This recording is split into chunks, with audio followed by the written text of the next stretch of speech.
Pete Handscomb, lovely day for it. It's obviously very, very welcome for Middlesex, but hard work was put in to at least give it the chance for the weather to intervene.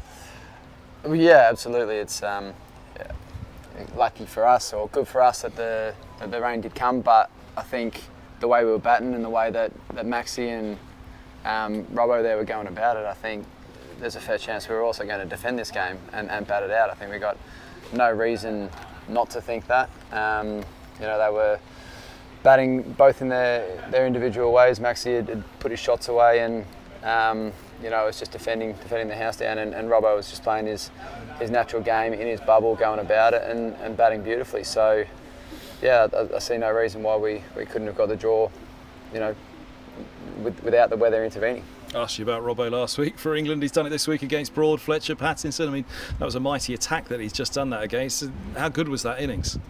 Yeah, I mean, it shows its class, and it's two different innings as well, from last week to this week. Two different pitches, two different attacks, and two different places around the country. So he shows he can do it anywhere. He's been doing it for a long time. Scored a lot of runs for Middlesex, and scored a lot of runs for England when he did play. So I'm sure if he does get his chance, or there's a sniff of it, I'm sure he'd grab it with both hands. But it is tough to crack into that side. Might have the chance to do it against Ben Stokes next week.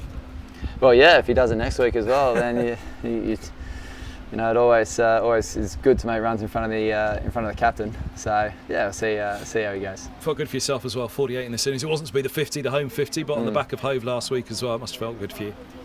Yeah, nice to sort of put two innings together, starting to feel good and getting an understanding of how my game is probably better suited over here, or how to go about it a bit better. But yeah, nice to put it together against Broad, Paddo, Fletcher, and the three of them bowling world class on a wicket that they were able to extract some good stuff out of. So yeah, I think so some good positives to take out of this game.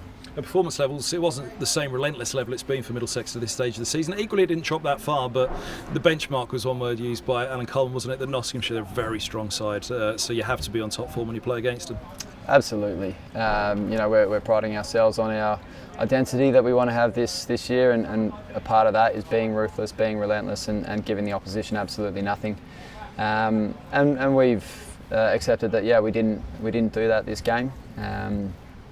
And Notts showed us how to do it, and that's why two of their blokes have played international, two of their bowlers playing international cricket, and we're bloody good at it. So yeah, it's that credit to their bowling and their batting as well. Like when we missed, they were all over it and playing their shots nicely. So I thought they put a pretty decent game together. There's a lot of competition for places in this side. Do you feel Middlesex are far away from being at that level?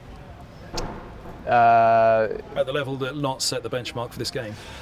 Yeah, we're not far away at all. I think the good teams like Notts, they give you absolutely nothing for every session of every day, and we had a couple of sessions there where we probably let it slip. And if you want to be the best team, you're not allowed to have one bad session, let alone one bad day in a 4-day game. So we'll just keep focusing on that relentless nature that we're trying to do, and hopefully from here, it's a good learning curve and an understanding of what we need to do moving forward. Last thought looking ahead, it is Durham next. Toby went off yesterday. Is he okay, first of all? As far as I know, yeah. I'm not the one rubbing him down or getting him ready for the next game, but I'm pretty sure he'll be okay. And it is a big one. Again, it's Durham, and if Stokes is playing, then that makes it an even bigger one, doesn't it? It makes it again one that has all the attention. Yeah, and he's obviously playing beautifully at the moment, and Durham are playing great cricket as well. So it's going to be another challenge, and hopefully we learn from this week about the relentless nature that we do want to play, and hopefully we can get the result that we want next week. Top man. Thanks for the time. Cheers.